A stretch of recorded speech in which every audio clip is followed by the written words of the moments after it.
السلام عليكم ورحمة الله وبركاته.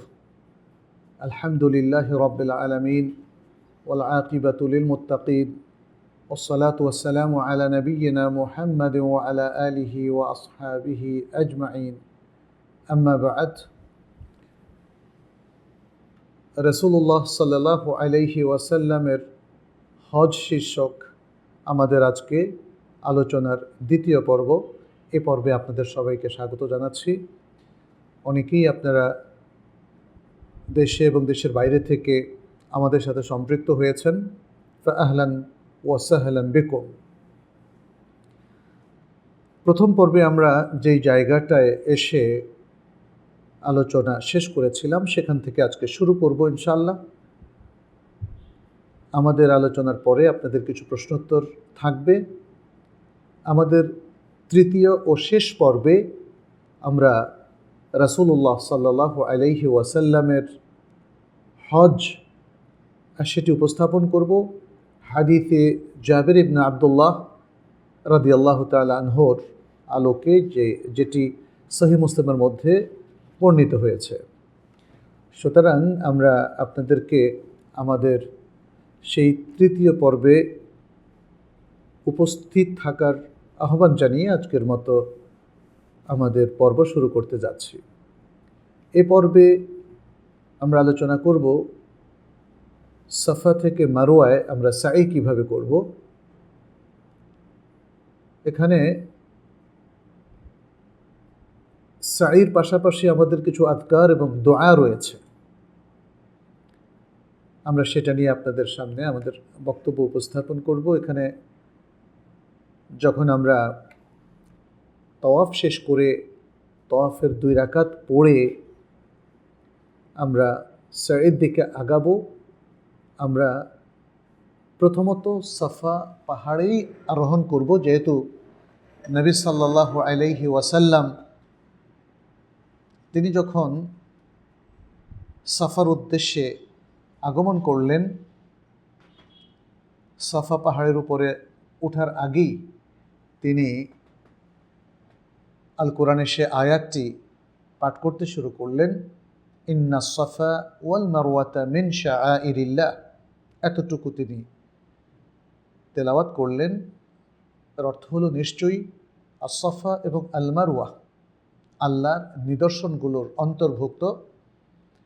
এরপর তিনি বললেন, আবদাউ বিমা বাদা বিহিল্লাহ, আমি সেই পাহাড় দিয়ে সাই শুরু করব যেই পাহাড়ের আলোচনা আল্লাহ শুরুতে করেছেন, ইন্না সাফা ওয়াল মারওয়া। তাহলে এই যে আল্লাহ তাআলা দুটো পাহাড়ের কথা বললেন, এই দুটো পাহাড়ের মধ্যে প্রথমে উল্লেখ করলেন আস-সাফার কথা, এবং এই জন্য তিনি আস-সাফা পাহাড়ে প্রথম উঠলেন। উঠে তিনি কেবলামুখী হলেন এবং 3 বার আল্লাহু আকবার বললেন, আল্লাহু আকবার, আল্লাহু আকবার, আল্লাহু আকবার। এরপর তিনি পড়লেন, লা ইলাহা ইল্লাল্লাহু ওয়াহদাহু লা শারীকা লাহ, লাহুল মুলকু ওয়া লাহুল হামদ ওয়া হুয়া আলা কুল্লি শাইইন কাদির। এবং এরপর তিনি আরেকটা দোয়া পড়লেন, লা ইলাহা ইল্লাল্লাহু ওয়াহদা আনজাজা ওয়া'দা ওয়া নাসারা 'আবদা ওয়া হাযামাল আহজাবা ওয়াহদা। এই 3টি আমরা দেখতে পাচ্ছি তাওহীদের ঘোষণা, যিকরুত তাওহীদ। এই 3টির মধ্যে তাওহীদের চমৎকার উল্লেখ এবং আলোচনা রয়েছে।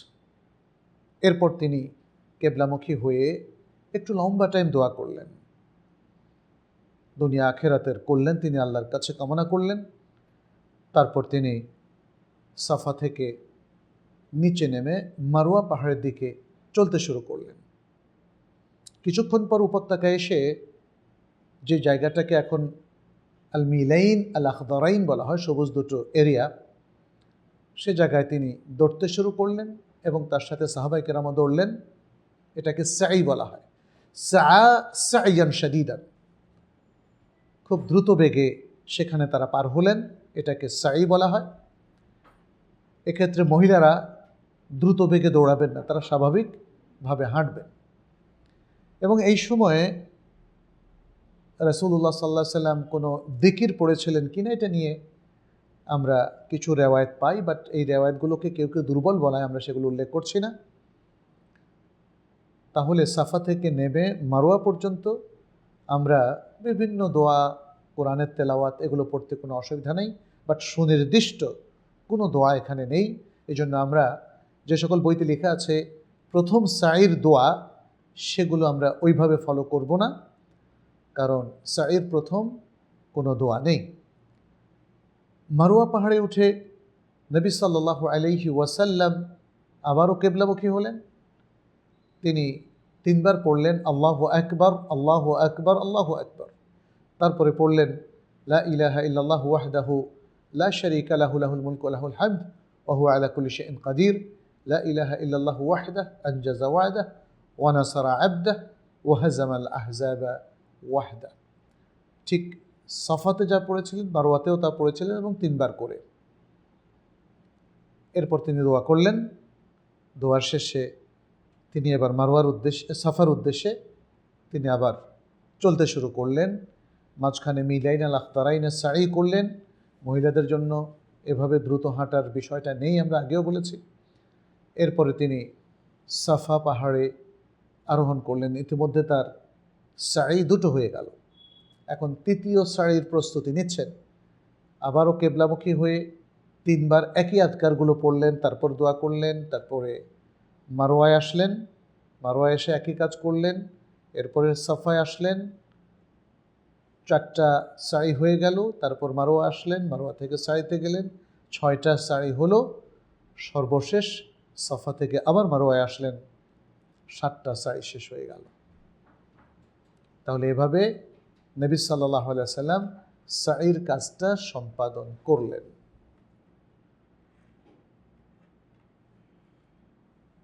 আচ্ছা, এখানে আমরা উল্লেখ করেছি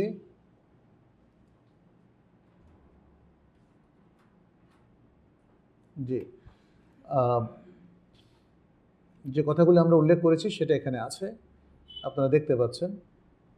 ইন্না সাফা ওয়াল মারওয়াতা মিন শাআইরিল্লাহ, তারপর লা ইলাহা ইল্লাল্লাহু ওয়াহদাহু লা শারীকা লাহু লাহুল মুলকু ওয়া লাহুল হামদু ইউহয়ী ওয়া ইউমীত। এটা কোনো রেওয়ায়েতে নেই। ইউহয়ী ওয়া ইউমীত এটা কোনো রেওয়ায়েতে নেই। আচ্ছা, দেখা যাচ্ছে না তো। এই যে ইউহয়ী ওয়া ইউমীতের কথা বললাম, ওয়া হুয়া আলা কুল্লি শাইইন কাদির, এতটুকু আছে। লা ইলাহা ইল্লাল্লাহু ওয়াহদাহু লা শারীকা লাহু আনজাযা ওয়া'দাহু ওয়া নাসারা 'আবদাহু ওয়া হাযামাল আহজাবা ওয়াহদাহু। 3 বার করে পড়ার কথা আমরা বললাম। অতঃপর হাত তুলে বেশ লম্বা করে দোয়া করার কথা আমরা বলেছি। এই পুরোটাই আমরা 7 চক্কর পর্যন্ত আলোচনা শেষ করেছি। তাহলে সাই শেষ করার মধ্য দিয়ে আমাদের উমরা শেষ হয়ে গেল। এখন উমরা থেকে হালাল হওয়া, কিভাবে হালাল হব, কিভাবে মাথার চুল ছোট করব অথবা মাথা মুন্ডন করব। আচ্ছা, এখানে তাওয়াফ এবং সাইয়ের পরে মাথার চুল ছোট করার মধ্য দিয়ে হালাল হওয়া, এটা বিধান। পুরুষরা পুরো মাথা থেকে চুল ছোট করবে, আর মহিলারা তাদের চুলের আগা থেকে 1 ইঞ্চি, আধা ইঞ্চি বা একটু কম বেশি তারা কেটে নেবে, তাহলে তারা হালাল হয়ে যাবে। মাথা মুন্ডনের বিষয়টা এটা পুরুষদের ক্ষেত্রে প্রযোজ্য। পুরুষদের জন্য চুল ছোট করা উত্তম নাকি মুন্ডন করা উত্তম? উত্তর হচ্ছে মাথা মুন্ডন করা, অর্থাৎ মাথা পুরোটাই শেভ করা, এটা তাদের জন্য উত্তম। মেশিন দিয়ে যদি কেউ চুল কাটেন তাহলে এটা চুল ছাঁটা বা ছোট করা বলেই গণ্য হবে, কারণ এটা তো মাথা মুন্ডন হলো না। মাথা মুন্ডনের ক্ষেত্রে তাহলে খুর অথবা ব্লেড ব্যবহার করবে। মহিলারা কেঁচি দিয়ে চুল ছোট করবে। আচ্ছা, তাহলে এর মধ্য দিয়ে আমাদের তাওয়াফ সাই শেষ হলো, উমরা শেষ হলো। এখন যারা তামাত্তুকারী তারাই তো উমরা থেকে হালাল হচ্ছেন, তারা মাঝখানের কয়েকটা দিন 8 তারিখ পর্যন্ত হালাল অবস্থায় থাকবেন। এই জন্য এটাকে বলা হয় তামাত্তু, কারণ তারা মাঝখানে হালাল হয়ে আবার সব কিছু উপভোগ করছেন। যে জিনিসগুলো হারাম ছিল সেটা এখন আর তাদের কাছে হারাম নেই, কারণ তারা হারাম বা এহরাম অবস্থায় নেই। 8 তারিখে তারা মিনায় যাবেন, এই জন্য মিনার চিত্রটা আমরা এখানে দেখালাম। মিনার এই যে হুদুদ, মিনার আকৃতি ম্যাপে এখানে আপনারা দেখতে পাচ্ছেন, দেখানো হলো। হ্যাঁ, এটা হলো মিনা, মক্কার অদূরেই মিনা। এ সম্পর্কে আরেকটা তথ্য জানিয়ে দেই, মিনাটা এটা হারামের অন্তর্ভুক্ত এবং মুজদালিফাও হারামের অন্তর্ভুক্ত। আরাফাতটা হলো হারাম সীমানার বাইরে। 8 তারিখে হাজিরা নিজ নিজ অবস্থান থেকে ইহরামের নিয়ত করে যারা মুতামাত্তা তারা মিনায় চলে যাবেন এবং মিনায় গিয়ে তারা জোহর, আসর, মাগরিব, এশা এবং পরদিন ফজর তারা পড়বেন, যেমনটি রাসূল সাল্লাল্লাহু আলাইহি ওয়াসাল্লাম করেছিলেন। কিছুটা যদি তাদের ট্রাফিকের কারণে ব্যর্থ হয় এতে কোনো অসুবিধা নাই। মিনায় গিয়ে কি আমল করবেন? মিনায় গিয়ে তারা জোহরের সালাত আদায় করবেন, যেমনটি রাসূল সাল্লাল্লাহু আলাইহি ওয়াসাল্লাম করেছেন। তবে কেউ যদি মিনায় জোহরের পরে যান তাতে কোনো সমস্যা নেই, কিন্তু রাসূল সাল্লাল্লাহু আলাইহি ওয়াসাল্লামের সুন্নাহটা আমরা আপনাদের সামনে তুলে ধরলাম। এটা যেহেতু এক জায়গা থেকে আরেক জায়গা মুভ করার বিষয়, একখান থেকে আরেকখানে যাওয়া ইত্যাদি নানা বিষয় আছে, ফলে এখানে কেউ একটু আগে পৌঁছলেন, কেউ একটু পরে পৌঁছলেন, তাতে শরিয়ার কোনো বিধি নিষেধ নাই। তবে সময়টা আমরা বলবো 8 তারিখে তিনি মিনায় পৌঁছবেন, আর রাসূল সাল্লাল্লাহু আলাইহি সাল্লাম যেমনটি করেছিলেন তেমনটি তিনি আমল করার সর্বাত্মক চেষ্টা করবেন। এদিনে মিনায় অবস্থান করা সুন্নত নাকি ফরজ নাকি ওয়াজিব? উত্তর হচ্ছে সুন্নাহ, সর্বসম্মতিক্রমে। কেউ যদি মিনায় অবস্থান করতে না পারেন এই 8 তারিখে, তাহলে তিনি এই সুন্নাহর আমল থেকে বঞ্চিত হবেন এবং তার সওয়াব থেকেও বঞ্চিত হবেন। তবে তার হজ বাতিল হবে না, হজ পরিপূর্ণ শুদ্ধ হজ বলেই গণ্য হবে। মিনায় তিনি পরবর্তী ফজর পর্যন্ত 5 ওয়াক্ত সালাত পড়বেন যদি সম্ভব হয়। 9 জিলহজ ফজর সালাতের পরে আরাফার দিকে তিনি রওনা করবেন। মিনায় তার কি কোনো নফল ইবাদত আছে? সারাক্ষণ কি নফল সালাত পড়তে থাকবেন? উত্তর হচ্ছে যে না। মিনায় তিনি কসর করবেন না পূর্ণ সালাত পড়বেন? মিনায় তিনি কসর করবেন। মিনায় তিনি পূর্ণ সালাত পড়বেন না, বরং জোহর, আসর, এশা এই 3টি সালাত 2 রাকাত করে পড়বেন, কারণ এমনটাই করেছিলেন রাসূলুল্লাহ সাল্লাল্লাহু আলাইহি সাল্লাম। সুতরাং মিনায় কোনো ইতমাম হবে না, মিনায় কসর হবে 4 রাকাতওয়ালা সালাতের ক্ষেত্রে।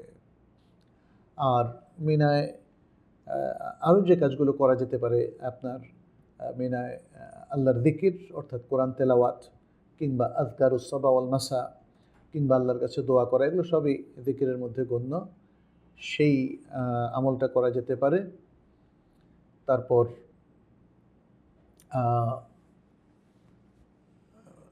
মিনায় এর পাশাপাশি স্পেশাল আর কোনো সালাত কি আছে? স্পেশাল আর কোনো ইবাদত কি আছে? না।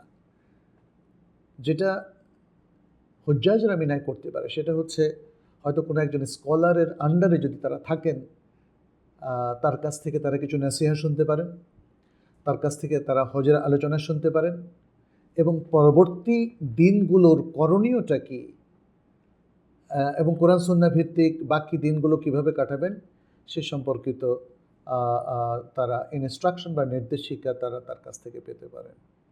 আমরা বলেছি মিনার কাজ শেষের পরে সবাই আরাফার ময়দানে যাবেন। মিনার 8 তারিখে মিনার পরবর্তী গন্তব্য হচ্ছে আরাফা। এই যে আরাফার ময়দানের কিছু চিত্র এখানে দেখানো হলো এবং আরাফার ময়দানটা কতটুকু বড়, কি মানে এটা এরিয়া কতটুকু, কীরকম, এটা এখানে দেখানো হয়েছে। মিনা, মুজদালিফা, আরাফার যে এরিয়া, এগুলো তো তৌকিফি, এগুলো কোনো ব্যক্তি নিজে গবেষণা করে বাড়ায়ও নাই কমায়ও নাই। রাসূল সাল্লাল্লাহু আলাইহি ওয়াসাল্লামের যুগ থেকেই এই জায়গাগুলো চিহ্নিত, যেমনভাবে চিহ্নিত মক্কার হারাম এবং মদিনার হারাম। রাসূল সাল্লাল্লাহু আলাইহি ওয়াসাল্লাম যে কাজটা করেছিলেন, তিনি আরাফায় মিনায় ফজরের পরে রওনা করেছেন, সেটা কিছুটা সূর্য ওঠার পরে। এবং তিনি আসার আগেই লোক পাঠিয়ে দিয়েছেন যেন তার জন্য একটা কব্বা বা ক্যাম্প তৈরি করা হয়। তিনি সেখানে নামিরায় অবতরণ করলেন, তার জন্য এসে দেখেন যে সব কিছু প্রস্তুত আছে। সেখানে তিনি পবিত্রতা অর্জন করলেন, কিছুক্ষণ বিশ্রাম করলেন। তারপর জাওয়ালের সময় চলে আসলে তিনি একটু উপত্যকায় এসে অগ্রসর হয়ে তিনি খুতবা দিলেন। খুতবার কিছু অংশ হাদিসে জাবির ইবনে আব্দুল্লাহ রাদিয়াল্লাহু তাআলা আনহুর বর্ণনায় এসেছে। আমরা এখন সেটা বর্ণনা করব না, আমরা পরে যখন সে হাদিসের উপর আলোচনা করব তখন বর্ণনাটা আসবে। এবং অন্য আরও কিছু রেওয়ায়েতেও রাসূল সাল্লাল্লাহু আলাইহি ওয়াসাল্লামের খুতবার বিভিন্ন প্রসঙ্গ এবং বিষয় আলোচিত হয়েছে। রাসূল সাল্লাল্লাহু আলাইহি ওয়াসাল্লাম খুতবার পরে আজান দিতে বললেন। একটা আজান হলো, তারপরে একামত দেওয়া হলো, জোহরের সালাত 2 রাকাত আদায় করা হলো প্রথম একামতের পরে। দেরি না করে পরপর আরেকটা একামত দেওয়া হলো, এরপর আসর সালাত 2 রাকাত আদায় করা হলো। তাহলে এখানে আমরা দেখতে পাচ্ছি এক আজান 2 একামতে জোহর এবং আসর কসর করা হলো, আবার জমা করা হলো। উলামায়ে কেরামের মতে এটা হলো আরাফার ময়দানের বিধান। নবী সাল্লাল্লাহু আলাইহি সাল্লাম যখন কসর করলেন, জমা করলেন, এটা শুধু নির্দিষ্ট কয়েক লোকের জন্য এমন কথা বলেননি। তার মানে হচ্ছে কসর করা, জমা করা আরাফার ময়দানে এটা একটা আম বিধান, সকলেই সেটা করবেন। এই ইনস্ট্রাকশনটাই আসলে রাসূল সাল্লাল্লাহু আলাইহি সাল্লামের আমল থেকে পাওয়া গেল। এরপরে রাসূল সাল্লাল্লাহু আলাইহি সাল্লাম তিনি আরাফার ময়দানে ঢুকলেন। তার মানে হচ্ছে তিনি নামিরায় এর থেকে একটু অগ্রসর হয়ে উপত্যকায় এসে খুতবা দিলেন, নামাজ পড়লেন। এই জায়গাটা আরাফার ময়দানের বাইরে ছিল এবং তারপরে তিনি আরাফার ময়দানে ঢুকলেন। ঢুকে তিনি সোজা আরাফার পাহাড়ের সামনে চলে আসলেন, জাবালু আরাফা। এটাকে মানুষ এখন জাবালু রাহমা বলা হয়, রহমতের পাহাড় বলে। এসে পাহাড়কে সামনে রেখে তিনি দাঁড়ালেন আর বললেন, ওয়াকাফতু হাহুনা ওয়া আরাফাতু কুল্লুহা মাওকিফুন। আমি এখানে দাঁড়ালাম আর আরাফাত পুরোটাই হচ্ছে ওকুফের জায়গা। তিনি এখানে দাঁড়িয়ে দোয়া করতে থাকলেন, ইন্ডিভিজুয়াল দোয়া, ব্যক্তিগত। সাহাবাদের সবাইকে নিয়ে কেঁদে কেটে কোনো দোয়া করেনি, তিনি নিজেই দলিল ওখার হয়ে বিনীতভাবে আল্লাহর কাছে হাত তুললেন, একদম লম্বা হাত তুললেন। কোনো কোনো রাওয়ায়াতে এসছে তিনি যে এতটাই হাত তুললেন এভাবে যে তার বগলের শ্বেত শুভ্র জায়গাটা পর্যন্ত দেখা গিয়েছিল। সূর্যাস্ত পর্যন্ত এভাবে দোয়ার মধ্যে দিয়ে তিনি কাটালেন। সূর্যাস্তের পরে তিনি মুজদালিফার দিকে অগ্রসর হলেন। এখানে আরও কয়েকটা বিষয়, সেটি হচ্ছে আরাফার দিন নবী সাল্লাল্লাহু আলাইহি ওয়াসাল্লাম কোনো সিয়াম রাখেন নাই, কারণ তিনি হাজি ছিলেন। তাহলে তিনি যে আরাফার দিনের সিয়ামের কথা বলেছেন এটা নন হাজিদের জন্য।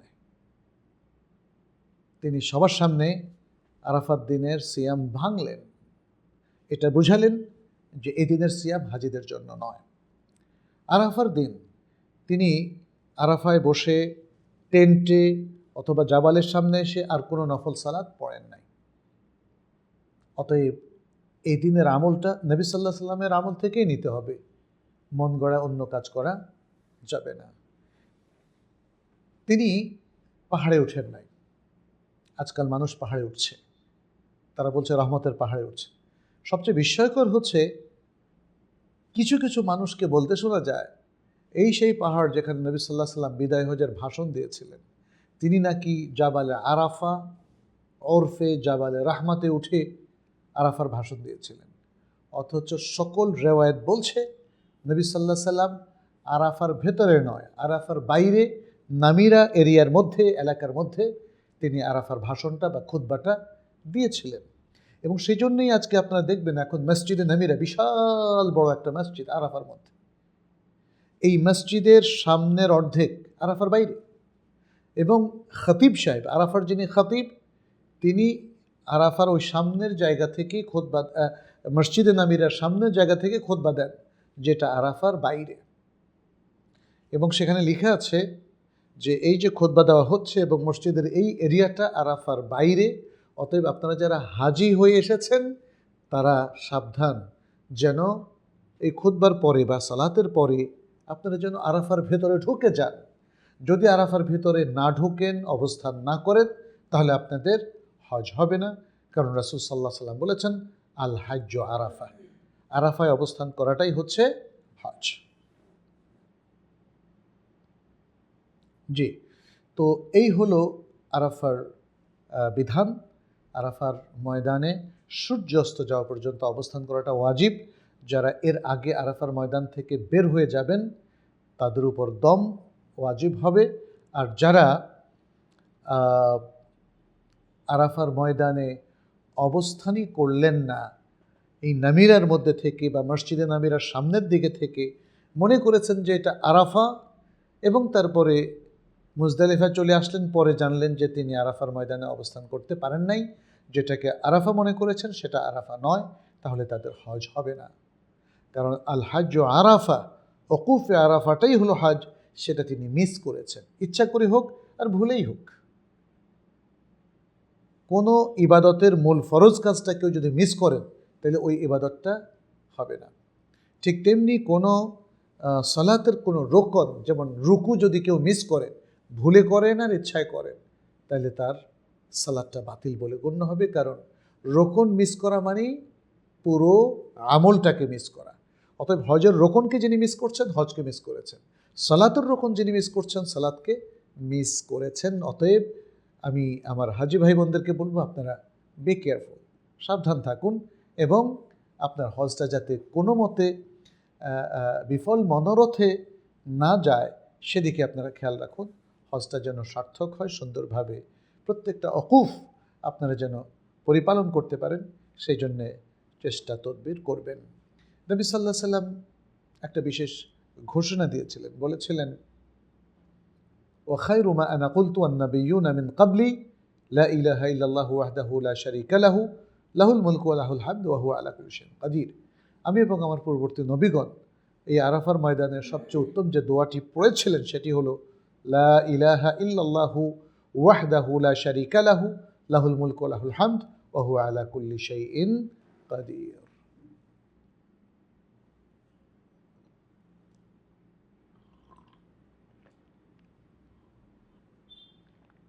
আচ্ছা, আরাফার কাজগুলো এখানে আমরা তুলে ধরেছি, এগুলো আমরা বলেছি অলরেডি, এই জন্যে এগুলো আর আমরা রিপিট করছি না। এখানে বিশেষ দ্রষ্টব্যটা শুধু একটু পড়ে শোনাই। এই দিন আর কোনো সুনির্দিষ্ট দোয়া বা নফল সালাত নেই।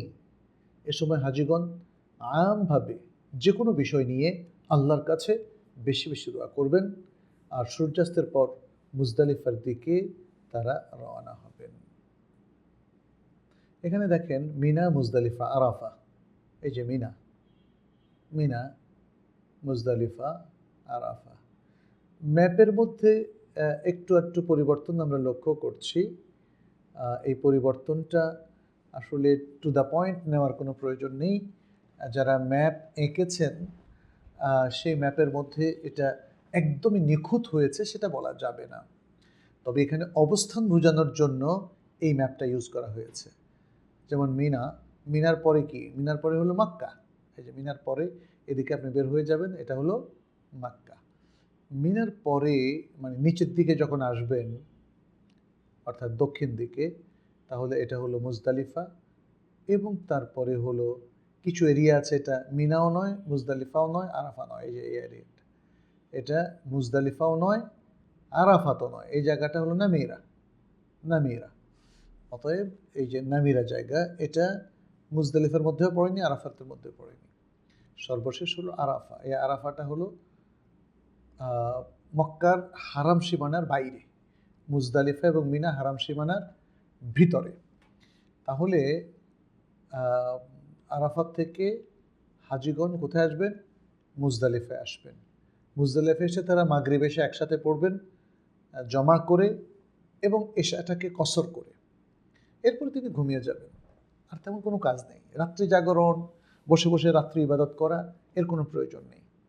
রাসূল সাল্লাল্লাহু আলাইহি সাল্লাম তিনি ঘুমিয়ে পড়েছিলেন, ঘুম থেকে কখন উঠলেন? শেষ রাতে তাহাজ্জুদ পড়ার জন্য? উত্তর হচ্ছে যে না, তিনি শেষ রাতে উঠেন নাই, মুজদালিফার রাতে তিনি উঠেন নাই। তিনি যে বিবরণটা আমরা পাই হাদিসের মধ্যে, তাতে দেখা যায় যে তিনি আরাফা থেকে রওয়ানার 1.5-2 ঘন্টার মধ্যেই মুজদালিফা পৌঁছে গেছেন। তখন অলরেডি এশার ওয়াক্ত হয়ে গেছে। তিনি 1 আজান 2 একামতে প্রথমে মাগরিব পড়েছেন, তারপরে এশা কসর করেছেন, এরপর ঘুমিয়ে গেছেন। ফজরে উঠে অজু করে আজান দেওয়া হলো এবং তারপরে সাহাবাদেরকে নিয়ে তিনি ফজর সালাটা পড়লেন। ফজর সালাটা পড়ে তিনি একটু অগ্রসর হয়ে মাশআরুল হারামের দিকে গেলেন। মিনার দিকে যাওয়ার পথে মাশআরুল হারাম, এটা একটা পবিত্র জায়গা। এখানে এখন একটা মসজিদ আছে, মসজিদুল মাশআরুল হারাম। সেখানে এসে তিনি একটু লম্বা দোয়া করলেন এবং সূর্য উঠার আগেই তিনি মিনার দিকে রওনা করলেন। মিনায় তিনি কোথায় আসলেন? তিনি জামরাতুল আকাবায় আসলেন। জামরাতুল আকাবায় তিনি আগমন করলেন। এটাকে আল জামরা আল কুবরাও বলা হয়। এখানে এসে তিনি আল্লাহু আকবার, আল্লাহু আকবার, আল্লাহু আকবার, আল্লাহু আকবার, আল্লাহু আকবার, আল্লাহু আকবার, আল্লাহু আকবার 7 বারে 7টা কঙ্কর নিক্ষেপ করলেন। প্রত্যেক কঙ্কর নিক্ষেপের সময় তিনি কি বললেন? আল্লাহু আকবার। তাহলে মুজদালিফা থেকে ভোরে মিনা এসে তার প্রথম কাজটা কমপ্লিট হয়ে গেল। এরপরে তিনি গেলেন কোরবানির জায়গায়। আচ্ছা, আমরা দেখি যে এখানে আমাদের কোনো ইনস্ট্রাকশন আছে কিনা। মুজদালিফার আমল আমরা বলেছি, মাগরিব এশা একসাথে পড়া। সালাতের পর নবী সাল্লাল্লাহু আলাইহি ওয়াসাল্লাম ঘুমিয়ে গিয়েছেন, ফজর হওয়ার সাথে সাথে ঘুম থেকে উঠেছেন, ফজর সালাত আদায় করেছেন, তারপর তিনি মাশআরুল হারামের দিকে অগ্রসর হয়ে সেখানে লম্বা সময় দোয়া করেন। বর্তমানে সেখানে একটা মসজিদ আছে, এটা আমরা বলেছি, মসজিদ মাশআরুল হারাম। সেখানে গিয়ে কেউ যদি দোয়া করতে পারেন তাহলে তা উত্তম, তবে আবশ্যক না। এই সময় মুজদালিফা অবস্থান করাটাই হচ্ছে মূল কাজ। সেই কাজটার প্রতি আপনার মনোযোগ দেবেন। 10 জিলহজ সূর্য উদয়ের পূর্বেই মিনায় পৌঁছা, এটা ছিল হাদিউন নবী সাল্লাল্লাহু আলাইহি ওয়াসাল্লাম। তাইলে তিনি যখন জামরাতুল আকাবায় আসলেন তখন অলরেডি 10ই জিলহজ চলে এসছে। এদিন এসে তিনি কি করলেন? তিনি প্রথম কঙ্কর নিক্ষেপ করলেন। কোথায়? জামরাতুল আকাবা বা আল জামরাল কুবরায়। প্রত্যেকটা কঙ্কর নিক্ষেপের সময় আল্লাহু আকবার বললেন। এটা 10 তারিখের আমল। তারপরে তিনি কোরবানির জায়গায় গেলেন, কোরবানি করলেন। মোট 100 কোরবানি করা হলো, এর মধ্যে 63টা কোরবানি তিনি নিজ হাতেই করলেন। সুবহানাল্লাহ, কি বিশাল শক্তি, তাই না? নবী সাল্লাল্লাহু আলাইহি ওয়াসাল্লামের বিশাল শক্তি। 63টা কোরবানি নিজের হাতে করলেন, বাকিগুলো তিনি আলীকে বললেন তুমি করে দাও। আলী, হ্যাঁ, আসাদুল্লাহ, কত বড় আল্লাহর বীর সেনানী বান্দা, তিনি বাকিগুলো কোরবানি করে ফেললেন, দাবেহ করে ফেললেন। এরপরে তিনি হালাল হলেন। এরপরে তিনি মক্কায় চলে গেলেন। জোহরের আগে তিনি মক্কায় পৌঁছলেন। তিনি সালাত পড়লেন, তাওয়াফ করলেন, সাই করলেন এবং এর মধ্য দিয়ে হজের মূল কাজগুলো তার করা হয়ে গেল। কবে? 10 তারিখে। 10 তারিখে ইয়ামুন নাহার, যেই কুরবানির দিনকে বলা হয় আ'যামু আইয়ামিদ দুনিয়া, দুনিয়ার সবচেয়ে শ্রেষ্ঠ দিন, মহান দিন, সেই দিনে রাসূলুল্লাহ সাল্লাল্লাহু আলাইহি সাল্লাম সবগুলো হজের আমল কমপ্লিট করে ফেললেন। বাকি মানে ওই দিনের 5টা আমল শেষ করার সাথে সাথে তার হজের আর বাকি কিছু ওয়াজিবাত বাকি থাকলো, দুটো আমল তিনি করে ফেললেন। এখানে তাকে মিনায় এবং মক্কায় পথে বেশ কয়েক জায়গায় জিজ্ঞেস করা হয়েছিল। সাহাবারা জিজ্ঞেস করেছিলেন, এক একজন সাহাবী। এই হাদিসটা, একটা হাদিস আমি এখানে পেয়েছি আব্দুল্লাহ ইবনে আমর ইবনে আস রাদিয়াল্লাহু তাআলা আনহু থেকে। নবী সাল্লাল্লাহু আলাইহি সাল্লামকে জিজ্ঞেস করা হলো যে আপনি তো এখন দেখি পাথর মারতেছেন, আমি তো আগে কোরবানি করে ফেলছি, তারপর পাথর মারবো, এখন কি বলেন, এখন কি হবে আমার উপায়? তিনি বললেন এরমে ওয়ালা হারাজ, তুমি আগে কোরবানি করছো, এখন পাথর মারো, কোনো সমস্যা নেই। আরেকজন বলল নাহার তো, এটা প্রথমজন বলল নাহার তো কাবলা আন আরবি। আরেকজন বলল হালালতু ক্বাবলা আন আনহার, আমি কোরবানি করার আগেই হালাল হয়ে গেছে। তখন নবী সাল্লাল্লাহু আলাইহি ওয়াসাল্লাম বললেন, তুমি হালাল হও, কোনো অসুবিধা নাই, কোনো অসুবিধা নেই। এই হাদিসে এসছে ওই দিন নবী সাল্লাল্লাহু আলাইহি ওয়াসাল্লামকে যাই প্রশ্ন করা হয়েছে যে আমি এটা আগে করেছি, ওটা পরে করেছি, এটা পরে করেছি, এটা আগে করেছি, যাই উল্টাপাল্টা হোক না কেন, এই 5টা আমলের মধ্যে নবী সাল্লাল্লাহু আলাইহি ওয়াসাল্লাম বলেছেন ইফআল ওয়ালা হারাজ, ইফআল ওয়ালা হারাজ, তুমি করো, কোনো অসুবিধা নাই। তাহলে নবী সাল্লাল্লাহু আলাইহি ওয়াসাল্লাম, আমরা বললাম ওই দিন জোহর সালাত পড়লেন মক্কায় গিয়ে, এবং তারপরে তওয়াফ সাই এগুলো করে সন্ধ্যার সাথে সাথে তিনি ফিরে আসলেন মিনায়। কারণ মিনায় এ রাত্রে অবস্থান করাটা ওয়াজিব। যিনি অবস্থান করবেন না বিশুদ্ধ মত অনুযায়ী তার উপরে দম ওয়াজিব হবে, যদি তার কোনো শেরঈ উযর না থাকে। আচ্ছা, তাহলে আমরা বুঝলাম যে 10 তারিখের আমলগুলো অত্যন্ত গুরুত্বপূর্ণ, এবং নবী সাল্লাল্লাহু আলাইহি ওয়াসাল্লাম হজের ম্যাক্সিমাম কাজে 10 তারিখে করেছেন, এবং এই দিনটিকে পৃথিবীর শ্রেষ্ঠ দিন বলে ঘোষণা করেছেন। আচ্ছা, কোরবানির জবের পর নবী সাল্লাল্লাহু আলাইহি ওয়াসাল্লাম হালাল হয়েছেন। হালাল হওয়ার পর মক্কায় গিয়ে তওয়াফ এবং সাই করে পুনরায় তিনি মিনায় ফিরে এসেছেন। 11ই জিলহজ দিবাগত সম্পূর্ণ রাত অথবা রাতের অধিকাংশ সময় মিনায় অবস্থান করা ওয়াজিব। 12 তারিখের ক্ষেত্রে একই কথা প্রযোজ্য। এখানে আরেকটা বিশেষ দ্রষ্টব্য রয়েছে, কোরবানি, হালাল হওয়া, তাওয়াফ ও সাই 10ই জিলহজের দিন না করে কেউ যদি পরের দিন করতে চায় তাও জায়েজ আছে, তারপরেও করতে চাইলে তাও জায়েজ আছে। এখানে আমরা জামরাগুলো আপনাদেরকে দেখালাম। মানুষ যদি এই যে এদিক থেকে আসে, এদিক থেকে আসে আস্তে করে, সে মুজদালিফা পার হয়ে মিনায় ঢুকলো। মিনায় ঢুকে প্রথমে ছোট জামরা, তারপরে দ্বিতীয় জামরা, তারপরে বড় জামরা। তৃতীয় জামরা বা বড় জামরায় সে 10 তারিখে পাথর নিক্ষেপ করবে। এইটাতে করবে না এবং এইটাতেও করবে না।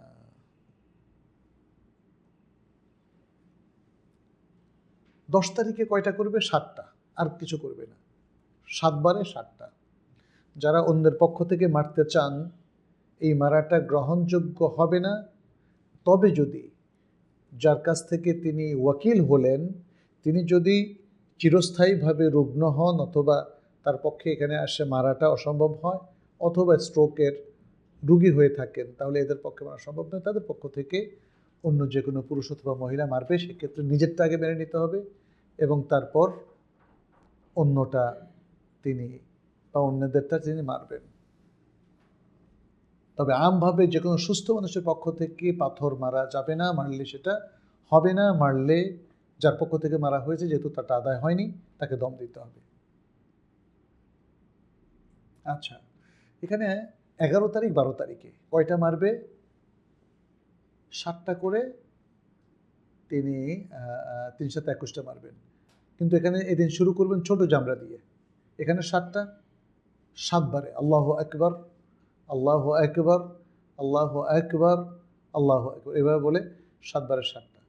তারপরে তিনি কিছু দূর অগ্রসর হয়ে আল্লাহর কাছে গুনাহ খাতায়ের জন্য মাফ চাইবেন, নিজের মনের মাধ্যমে মিশে দোয়া করবেন। দ্বিতীয়টায় তিনি মানে মধ্যম জামরা, আল জামরা আল উস্তা, এখানে সে আরও 7টা মারবেন 7 বারে, এবং এখানেও তিনি একটু অগ্রসর হয়ে লম্বা দোয়া করবেন।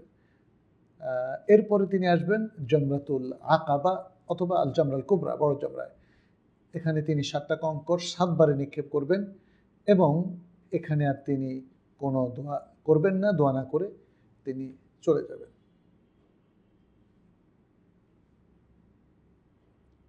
আচ্ছা, যারা এই 12 তারিখে পাথর মেরে মিনা থেকে বের হয়ে যেতে চান, তাদেরকে সূর্যাস্তের পূর্বে বের হতে হবে। কেউ যদি পরের দিন পাথর নিক্ষেপ করতে চান, তাহলে 12ই জিলহজ দিবাগত রাতে তাকে মিনা অবস্থান করতে হবে, এবং কেউ যদি 12ই জিলহজ দিবাগত রাতে মিনা অবস্থান করেন, তাহলে পরের দিন 13 তারিখ তাকে পুনরায় পাথর নিক্ষেপ করতে হবে। রাসূলুল্লাহ সাল্লাল্লাহু আলাইহি ওয়াসাল্লাম 13ই জিলহজ পর্যন্ত মিনায় অবস্থান করেছিলেন। অর্থাৎ অধিকাংশ মানুষ তো 12 তারিখে চলে যায়, কিন্তু তিনি আরও একদিন অবস্থান করেছেন। 13ই জিলহজ মক্কা ত্যাগের সময় শেষ কাজ হচ্ছে বিদায় তওয়াফ করা, এটা ওয়াজিব। অনেকেই হজের কাজ শেষ করে একটু বিশ্রাম করেন, 2-4 দিন থাকেন, কোনো সমস্যা নেই, বরং ভালো। কিন্তু আপনি বিদায় তওয়াফটা কখন করবেন? বিদায় তওয়াফটা করবেন যখন মক্কা থেকে বিদায় হবেন, এবং আপনার সর্বশেষ বাইতুল্লাহর কাজটা হবে, বাইতুল্লাহ কেন্দ্রিক কাজটা হবে আপনার তওয়াফ। আর এটাকেই বলা হয় বিদায়ী তওয়াফ। বিদায়ী তওয়াফ করার পূর্বে যদি কোনো মহিলার মাসিক চলে আসে তাহলে তার বিদায় তওয়াফ করা ওয়াজিব নয়। তিনি বিদায় তওয়াফ না করেই চলে যেতে পারবেন এবং এই জন্য তাকে দম দিতে হবে না। তবে কোনো পুরুষ যদি বিদায় তওয়াফ না করে চলে যান তাহলে তাকে দম দিতে হবে, তাকে দম দিতে হবে। আচ্ছা, তওয়াফ 3 প্রকার এখানে দেখানো হয়েছে। তওয়াফ 3 প্রকার। তওয়াফে কুদুম, যখন কেউ মক্কায় প্রথম প্রবেশ করে, সেটা যেই তওয়াফই হোক না কেন, তওয়াফে কুদুম। এটা যদি ওমরার তওয়াফ হয় তাহলে আমরা বলবো ওমরার ফরজ হচ্ছে তওয়াফ করা, এটা সে তওয়াফ। But at the same time এটা তওয়াফে কুদুম, আগমনী তওয়াফ, আগমন করার পর প্রথম তওয়াফ। যদি কেউ হজ্জে ইফরাদে আসে তাহলেও তিনি একটা আগমনী তওয়াফ করবেন, এটাকে বলা হয় তওয়াফে কুদুম। সবসময় মক্কা প্রবেশের পরে প্রথম যে তওয়াফটা আমরা করে থাকি এটা তওয়াফে কুদুম। তওয়াফে কুদুমের ক্ষেত্রে বিশেষ দুটো আমল পুরুষদের জন্য সাব্যস্ত, বিশেষ দুটো আমল পুরুষদের জন্য। একটা হলো রমল, প্রথম 3 চক্করে একটু ভিড় দর্পে এইভাবে করে হাঁটা। আর আরেকটা হলো ইত্তেবা, সেটা হলো এই যে ডান কাঁধটাকে খোলা রেখে এর নিচ দিয়ে চাদরের পার্টটাকে বের করা, এটা হলো ইত্তেবা, এটা হলো ইত্তেবা। তাইলে যারা তওয়াফে কুদুম করবেন পুরুষরা, তাদের মধ্যে একটা বিধান হলো রমল 3 চক্কর, আরেকটা বিধান হলো ইত্তেবা বা ডান বগলকে খোলা রাখা, উন্মুক্ত রাখা। আরেকটা তওয়াফ হচ্ছে তওয়াফে ইফাদাহ, তুম্মা আফিদু মিন হাইথু আফাদান নাস, তোমরা ফিরে আসো যেখান থেকে মানুষ ফিরে আসে। তো এটা ইফাদাহ, ইফাদা। এই ইফাদাটা হচ্ছে আসলে মানুষ যখন আরাফাত থেকে মুজদালিফা আসে, মুজদালিফ থেকে মিনা আসে, এবং মিনাতে এসে কঙ্কর নিক্ষেপ কোরবানি হালাল হওয়ার পরে সে মক্কায় যাবে, এবং মক্কায় 10 তারিখে যে তওয়াফটা করবে এটা তওয়াফুল ইফাদা। এটাকে তওয়াফুল জিয়ারাও কেউ কেউ নাম দিয়েছেন, তওয়াফুল ইফাদা। এটা হজের ফরজ, এটা মিস করলেও হজ হবে না। এবং তারপর হলো বিদায়ী তওয়াফ। বিদায়ী তওয়াফ শেষ কাজটা বাইতুল্লাহ আপনার হবে তওয়াফ, এবং এই যে আপনার তওয়াফ করে বিদায় হচ্ছেন, এই জন্য এটাকে বলা হয় বিদায়ী তওয়াফ। এই বিদায়ী তওয়াফ সবার জন্য ওয়াজিব, পুরুষ মহিলা সবার জন্য ওয়াজিব, যারা অ্যাডাল্ট তাদের জন্য ওয়াজিব, বাচ্চাদের জন্য না। আবার যে মহিলার মাসিক চলে এসছে, এটা একটু আগে আমরা স্লাইডে দেখিয়েছি, যে মহিলার মাসিক চলে এসছে, এখন আর বন্ধ হচ্ছে না, আগামী কয়েকদিন বন্ধ হবে না, আগামীকাল তার ফ্লাইট, সে যাবে কিনা উত্তর হচ্ছে যে সে যাবে, এবং তাকে বিদায় তওয়াফ করতে হবে না, কোনো দম দিতে হবে না। তওয়াফুল কুদুম ইফরাদান, কিরান, তওয়াফুল ইফাদা হজের রুকন, তওয়াফুল বিদা এটা হজের ওয়াজিব, হজের ওয়াজিব। হজ উমরায় সংঘটিত কিছু ভুল নিয়ে এখানে আমাদের কাছে প্রেজেন্টেশন আছে, বাট এটা নিয়ে আমরা আজকে কথা বলবো না। আমরা আপনাদের প্রশ্ন নেব এবং আরও গুরুত্বপূর্ণ কিছু কথা হয়তো আপনাদের সাথে আমরা বলবো। হজ উমরায় প্রচুর ভুল ত্রুটি হয়ে থাকে, এটা বেশুমার। এই জন্য আপনাদেরকে পড়তে হবে, হজ নিয়ে গবেষণা করতে হবে, এবং হজ আদায়ে অবস্ট্যাকলটা কোথায়, বাধাটা কোথায়, সমস্যা কেন হচ্ছে। এটা তো আমরা দেখতে পাচ্ছি পৃথিবীতে পর্যটনের মধ্যে এখন নানা ধরনের ইতিবাচক পরিবর্তন এসেছে। মানুষ হালাল ট্যুরিজমও যেমন খুঁজছে, আবার ট্যুরিজমে গিয়ে মানুষের সহায়তা পাচ্ছে, বুলিংয়ের শিকার হচ্ছে না, দু একটা জায়গায় ভিন্ন কথা। তাহলে হজ উমরার মধ্যে আমরা যেটা দেখতে পাচ্ছি, মানে এখানে নানা ধরনের ত্রুটি বিচ্যুতি হয়ে থাকে, যেন সেটা না হয় সেটার জন্য আমাদের নিষিদ্ধ কাজগুলো জানতে হবে। যদি আপনি নাই জানেন তাহলে নিষিদ্ধ কাজে সম্পৃক্ত হবেন। ওয়াজিবগুলো জানতে হবে, না জানলে ওয়াজিব তরক করে বসে থাকবেন। আমাদের দেশের অনেক হাজি সাহেবরা 10 তারিখ দিবাগত রাত্র এবং 11 তারিখ দিবাগত রাত্র বিনা অবস্থান না করে তারা হোটেলে অবস্থান করে, অথচ বিশুদ্ধ মত অনুযায়ী এটা হলো ওয়াজিব। আর এই ওয়াজিব তরক করলে তাকে দম দিতে হবে। অনেকে এটাকে সুন্নাহ বলে, অবশ্য তারা সুন্নাহ বলার কারণে মনে করে যে না, আমাদের দম দিতে হবে না, এবং আমরা তো আরাম করতে এসেছি, মক্কা মদিনা এত কষ্ট তো আর সহ্য করা যায় না, ফলে তারা হোটেলে গিয়ে থাকেন। অথচ হজের মূল প্রোগ্রাম হলো 5 দিন, 8, 9, 10, 11, 12, 5.5 দিন। 5 দিনও বলা যায় না। 8 তারিখে সকাল থেকে হলে 8 তারিখে পুরো একদিন, 9 তারিখে একদিন, 10 তারিখে একদিন, 11 তারিখ 4 দিন হলো। আর 12 তারিখে তো জাওয়াল তথা জোহর রক্তের পর পাথর মেরে আপনি মিনা থেকে মক্কায় চলে আসছেন।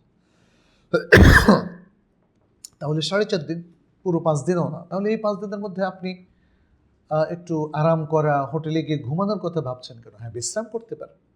মাঝখানে যদি কেউ হোটেলে এসে ফ্রেশ হন, একটু বিশ্রাম করে আবার মিনায় চলে যান, বিশেষ করে সন্ধ্যার আগেই বা সন্ধ্যার সাথে সাথে, তাহলে আমরা বলবো যে ওয়াজিব হয়েছে, কোনো সমস্যা হয়নি। কিন্তু যদি আপনি বলেন যে না, আমার 8 তারিখ এবং 9 তারিখ মিনা এবং আরাফাতে, তারপরে মুজদালিফা অনেক কষ্ট হয়েছে, বাকি দিনগুলো আমি আর মিনায় যাচ্ছি না, শুধু আজিজিয়া কিংবা সীসা থেকে গিয়ে পাথর মেরে আবার হোটেলে চলে আসবো, কারণ হোটেলে অনেক থাকতে আরাম, খাইতে আরাম, ঘুমাইতে আরাম। কিন্তু আমি প্রশ্ন করবো, তাহলে কি এই জন্যই আপনি গিয়েছেন? এই জন্যই কি আপনি হজে গিয়েছেন? হজে তো অনেক কষ্ট। হজের শিক্ষা যদি আপনি দেখেন, সেখানে সবরের কথা বলা হয়েছে, ইত্যাদি ইত্যাদি। ফলে আমরা বলবো যে হজের হুকুমগুলো ভালো করে জানেন, বুঝেন, তাহলে ভুল কম হবে। কিছু ভুল হয় আকীদাগত, কিছু ভুল হয় মানুষের রিচুয়ালের ক্ষেত্রে, যেমন অনেকেই হজে মাকামে ইব্রাহিমকে মুছে, গায়ে মোছে, হারামাইনের, বিশেষ করে মসজিদুল হারামের বিভিন্ন জায়গায় গিয়ে তারা তাবাররুক অর্জন করে, আর তারা বিভিন্ন জায়গা থেকে খাঁকে শেফা নাম করে কিছু মাটি শিরক করার জন্য নিয়ে নেয়। তো এগুলো আসলে জায়েজ হবে না। এই ধরনের ভুল বিভ্রান্তি প্রচুর আছে।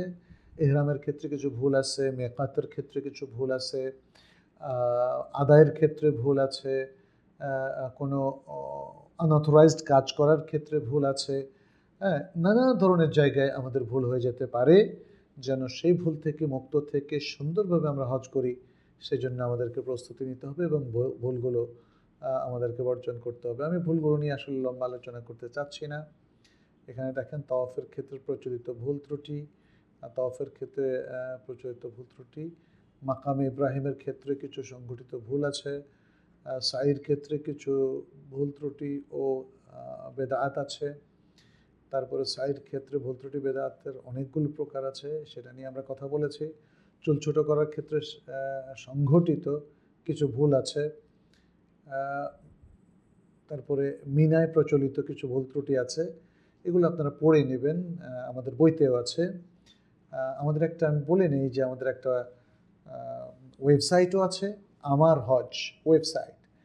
সেখানে আপনি আমাদের সকল তথ্য যা এখানে দিয়েছি সবগুলো পাবেন, এবং আমাদের একটা অ্যাপসও আছে, হজের অ্যাপস, যেটা অ্যান্ড্রয়েড সেটে আপনি ডাউনলোড করতে পারবেন প্লে স্টোর থেকে। আমার হজ, আমার হজ, এখানে কাবার একটা চিত্র দেওয়া আছে আমার হজ লোগোতে। আপনারা সেটা ব্যবহার করেই এই প্রচলিত ভুলগুলো ব্যাপকভাবে জানার সুযোগ আপনাদের হবে।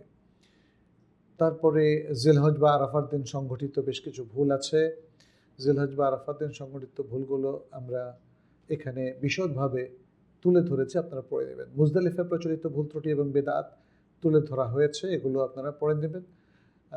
10 জিলহজ বা কোরবানির দিন সংঘটিত কিছু ভুল আছে, সেগুলো আপনারা পড়ে নিয়ে যাতে ভুলগুলো না হয় সেই চেষ্টাটা করবেন ইনশাআল্লাহ। হজ উমরায় অধিক সংঘটিত কিছু ভুলের মধ্যে আছে 10 জিলহজ বা কোরবানির দিন সংঘটিত কিছু ভুল, এবং হজে সংঘটিত আরও কিছু ভুল এখানে আমরা আমভাবে তুলে ধরেছি। কঙ্কর নিক্ষেপের ক্ষেত্রে প্রচলিত ভুল ত্রুটি ও বেদাত, কঙ্কর নিক্ষেপের ক্ষেত্রে প্রচলিত ভুল ত্রুটি ও বেদাত, এখানে আমরা সেগুলো সবগুলো উল্লেখ করেছি। মসজিদুল হারামে প্রচলিত কিছু অনিয়ম ও ভুল ত্রুটি, সেটা এখানে তুলে ধরা হয়েছে। বদলি হজ ও বদলি উমরা, এটা একটা আরেকটা জটিল জায়গা। অনেক ভাইয়েরা এখানে মানে সঠিক তথ্য না জানে উল্টাপাল্টা করে ফেলেন। বদলি হজ পুরুষও করতে পারেন, মহিলাও করতে পারেন, একে অন্যটা করতে পারেন, ঠিক আছে। কিন্তু আহ, আহ, মানে বদলি হজ করার আগে নিজের হজটা করেছেন কিনা, বদলি ওমরা করার আগে নিজের ওমরাটা করেছেন কিনা সেটা দেখবেন। বেশ কিছু হাদিস থেকে জানা যায় যে এগুলো নিজেরটা আগে করতে হবে, তারপরে আপনি অন্যেরটা করতে পারবেন। অন্যের কার কাছ থেকে করবেন? মৃত ব্যক্তি, হ্যাঁ হতে পারে তিনি ওসিয়ত করেন অথবা নাই করেন, তার পক্ষ থেকে জায়েজ হবে। জীবিত যিনি একদম অসুস্থ, একদম অক্ষম হয়ে গেছেন, আর সুস্থতার কোনো লক্ষণ নাই, তাহলে সে ব্যক্তির পক্ষ থেকেও হজ এবং ওমরা দুটোই শুদ্ধ হবে। ইত্যাদি নানা বিষয়গুলো এখানে আমরা তুলে ধরেছি। আচ্ছা, তো আমাদের মোটামুটি এই হলো সংক্ষিপ্ত আলোচনা। আমার মনে হয় আমরা সবটা আপনাদের সামনে তুলে ধরেছি। এর আগে এহরাম মেকাতের আলোচনাগুলো গেছে। একটা হজ কিভাবে কমপ্লিটলি করতে হবে সেগুলো আমরা তুলে ধরেছি। পাশাপাশি খুঁটিনাটি অনেকগুলো ভুল ত্রুটির কথা আমরা এখানে মানে ইশারা দিয়েছি, বাট পুরো দীর্ঘ আলোচনা আমরা করি নাই। ফলে আমার মনে হয় আপনাদের কাছে আমার বিশ্বাস যে ক্লিয়ার হয়ে গেছে হজ আমরা কিভাবে করব, এবং রাসূল সাল্লাল্লাহু আলাইহি ওয়াসাল্লাম সুন্নাহ অনুযায়ী হজের ধাপে ধাপে বিবরণটা কি সেটা কিন্তু আমরা তুলে ধরেছি এবং আপনারা স্লাইডগুলো দেখেছেন। আমাদের পরবর্তী পর্বে আমরা রাসূলুল্লাহ সাল্লাল্লাহু আলাইহি ওয়াসাল্লামের হজ, যেটা হাদিসু জাবির ইবনে আব্দুল্লাহ, সহিহ মুসলিম হাদিস এসেছে হাদিস মুসলিমের মধ্যে, আমরা সে আলোকে তুলে ধরবো। আপনারা সেই পর্বে অংশগ্রহণ করবেন সে আশা করি। এবার আমরা যাচ্ছি আপনাদের কিছু সংক্ষিপ্ত প্রশ্নের উত্তর দিতে। আমার কাছে একটা প্রশ্ন এসেছে, আমি দেখছি আপনাদের আর কোনো চ্যাট বক্সে কোনো প্রশ্ন আছে কি না। আপনারা ইচ্ছে করে চ্যাট বক্সে প্রশ্ন পাঠাতে পারেন। প্রথম প্রশ্ন হলো, অসুস্থতার জন্য যদি 10 তারিখের পরে মিনায় অবস্থান না করে মক্কায় অবস্থান করেন তাহলে কি ফি দিতে হবে? অসুস্থতা ইসলামী শরিয়াতে আমরা দেখছি একটা বড় ধরনের ওজর। অসুস্থতার কারণে অনেক ফরজও সাকিত হয়ে যায়, অনেক রুখসাত ইসলাম দেয়। যেমন সিয়াম ভঙ্গ করার অপশন দেয়, ফামান কানা মিনকুম মারিদান আও আলা সাফারিন ফাইদ্দাতুম মিন আইয়ামিন উখরা, তোমাদের মধ্যে যারা অসুস্থ কিংবা সফরে থাকে তারা রোজা ভাঙতে পারবে, রমাদানের রোজা ভাঙতে পারবে, মানে একদম ইসলামের যে মহান রোকন সওম রমাদান, সেই রোজাগুলো তারা ভাঙতে পারবে অসুস্থতার কারণে। পরবর্তীতে সুস্থ হওয়ার পরে রমজানের পরে কোনো এক সময় তারা সেগুলোকে রাখতে পারবে। অসুস্থতার কারণে দেখা যাচ্ছে যে জুমার সালাত যাওয়ার যে ফরজিয়াতটা ছিল সেটাও সাকেত হয়ে যায়। অসুস্থতার কারণে মসজিদে জামাতের সাথে সালাত পড়ার বিষয়টা সাকেত হয়ে যায়। অসুস্থতার কারণে কেউ যদি দাঁড়িয়ে সালাত আদায় করতে না পারে, অথচ দাঁড়িয়ে সালাত আদায় করাটা রোকন, তাহলে সে বসে সালাত আদায় করতে পারে, না পারলে শুয়েও সালাত আদায় করতে পারে। এভাবে আমরা দেখতে পাচ্ছি অসুস্থতা ইসলামী শরিয়ার দৃষ্টিতে একটা বড় ধরনের ওজর, যেটার কারণে শরিয়া অনেক রোকসাত দেয়। ঠিক এই রোকসাতটা যারা অসুস্থ তারা পাবে, যারা 10 তারিখে মিনায় অবস্থান করতে পারবেন না বা 11 তারিখ দিবাগত রাত্রে মিনায় অবস্থান করতে পারবেন না, তাদের জন্য রোকসাতটা আছে। অসুস্থতা এখানে একটা ওযর, যে ওযরের কারণে তারা মিনায় অবস্থান না করলে তাদের উপর দম ওয়াজিব হবে না। হ্যাঁ, যেমন অসুস্থতার কারণে যিনি দাঁড়িয়ে সালাত আদায় করতে পারছেন না, সেটা সাকেত হয়ে যাবে, এই জন্য তাকে সৌসেজদাও করতে হবে না, কোনো জবরে নোকসানও করতে হবে না, কোনো কাফারাও দিতে হবে না। জি, আপনাদের আর কোনো প্রশ্ন আছে কি না আমরা একটু দেখতে চাই। জি, বলেছেন আরাফা মসজিদ নিয়ে, এটাতে নাকি এহরাম কাঁধে একবার উমরা করার পরে, এহরাম বাঁধে উমরা করার পরে আবার করতে চাইলে করা যাবে? আয়েশা মসজিদ, আরাফা মসজিদ নয়, আয়েশা মসজিদ। আয়েশা মসজিদে এহরাম বেঁধে একবার ওমরা করার পর আবার করতে চাইলে করা যাবে। আয়েশা মসজিদে তো বাংলাদেশের কেউ গিয়ে এহরাম করতে পারবে না, কারণ বাংলাদেশিদের এহরাম হচ্ছে হয় ইয়ালামলাম যদি জাহাজ পথে যায়, অথবা ইয়ামানের দেশ থেকে আসে, অথবা কারনুল মানাজেল যদি বিমান পথে যায়, অথবা রিয়াদের তরফ থেকে আসে, অথবা মদিনা থেকে যদি বাঙালিরা আসে, তাহলে তার জন্য হলো আবিয়ার আলী বা জুল হুলাইফা। জুল হুলাইফা। অতএব আমাদের যেদিক থেকেই যাই না কেন, আয়েশা মসজিদে গিয়ে এহরাম বাঁধার বা এহরামের নিয়ত করার কোনো সুযোগ নাই, কারণ আমরা যারা দূরদেশ থেকে যাচ্ছি তাদের জন্য আয়েশা মসজিদ মিকাত নয়। হ্যাঁ, এটা একটু মনে রাখতে হবে। জি, আমি আপনাদের আর কোনো প্রশ্ন এখনো পাইনি। আচ্ছা, আরেকটা প্রশ্ন এসেছে, মুজদালিফাতে ফজরের সুন্নত পড়তে হবে? হ্যাঁ, ফজরের সুন্নত তো রাসূল সাল্লাল্লাহু আলাইহি ওয়াসাল্লাম সফরে পড়েছেন, মুজদালিফায় পড়েন নাই এমন কোনো রেওয়ায়েত নাই, অতএব আমরা পড়ব। আর মনে রাখবেন, সুন্নত মানে তো হচ্ছে সেই নামাজ যেটা তরক করলে কোনো পাপ নাই। তাহলে ফজরের সুন্নাত এটা মুআক্কাদ, তাকিদ আছে। নবী সাল্লাল্লাহু আলাইহি ওয়াসাল্লাম সফরেও পড়তেন, বাট এর পরেও যদি কেউ না পড়েন তাহলে তার পাপ হবে না এবং তাকে পাকড়াও করা হবে না। তবে পড়াটা রেকমেন্ডেড। নবী সাল্লাল্লাহু আলাইহি ওয়াসাল্লাম সফরে দুটো সালাত পড়তেন, কোনোটাই তিনি মিস করতেন না সাধারণত। একটা হলো বেতের সালাত, আর একটা হলো ফজরের ফরজের আগে 2 রাকাত সুন্নাহ। আরেকটা প্রশ্ন এসেছে, ঈশা নামাজের পর ফিতির পড়তে হবে নাকি যিকির? আচ্ছা, ঈশার সালাতের পরে কোনো তো সুস্পষ্ট যিকির নাই। কেউ যদি একটু কোরআন তেলাওয়াত করতে চায় বা নিজের মনের মাধুরী মিশিয়ে দোয়া করতে চায়, তাহলে সেই ধরনের যিকির আমল তিনি করতে পারেন। তবে এখানে ওইভাবে রিকগনাইজড বা রেকমেন্ডেড কোনো ইবাদত না থাকায় আমরা বলবো নিজের থেকে কোনো কিছু প্রচলন যেন না করা হয়। তবে যদি যদি না করা হয়, অর্থাৎ রসুম রেওয়াজ যদি চালু না করা হয়, কোনো ইবাদত হিসাবে কিছু চালু না করা হয়, তাহলে কোনো অসুবিধা নাই। আর যদি চালু করা হয় তাহলে সেটা বেদাত হয়ে যাবে। আচ্ছা, এখানে আরেকটা প্রশ্ন এসছে, হজ করার 12 বছর পর জেনেছি যে দম ওয়াজিব ছিল, এরপরে আরও 2 বার ওমরা করা হয়েছে, এখন কি করব? দমটা দিয়ে দিবেন। দমটা মোটামুটিভাবে আপনি আখিরাতে যাওয়ার আগ পর্যন্ত দমটা আপনি দিবেন, অর্থাৎ দুনিয়ার জীবনে যত দিন আছেন, যদি ধরেন আজ থেকে প্রায় 90 বছর পরে আপনার মনে পড়ে, যদি আল্লাহ আপনাকে অনেক লম্বা হায়াত দেন, আপনার যেমন ধরেন হয়তো 140 বছর বয়স হলো, যদি 90 বছর বয়স, অর্থাৎ আপনি 50 বছর বয়সে হজ করলেন, তারপরে 90 বছর পরে জানা হলো, তাইলেও আপনি দমটা দেবেন। এটা জাস্ট একটা উদাহরণ দিলাম, এত বছর বয়স তো মানুষ সাধারণত পায় না। তার মানে হচ্ছে 12 বছর নয়, 24 বছর বা 40 বছর পরেও যদি আপনি জানতে পারেন আপনার উপর একটা দম ওয়াজিব ছিল, তাহলে সেই দমটা জাবেহ করে মক্কার হারামের ফোকারা মিসকিনদের মধ্যে সেটা বন্টন করে দিতে হবে। তো আমি আজকে আপনাদের এই প্রশ্নগুলো পেয়েছি, আমাদের স্লাইডও শেষ হয়েছে। আপনাদের সবাইকে জাযাকুমুল্লাহু খায়রান বলে আজকের মতো এখানে শেষ করছি। হাদা ওয়া সাল্লাল্লাহু ওয়া সাল্লামা আলা নবিয়িনা মুহাম্মদ ওয়া আলা আলিহি ওয়া আসহাবিহি আজমাইন। ওয়াসসালামু আলাইকুম ওয়া রাহমাতুল্লাহি ওয়া বারাকাতুহু।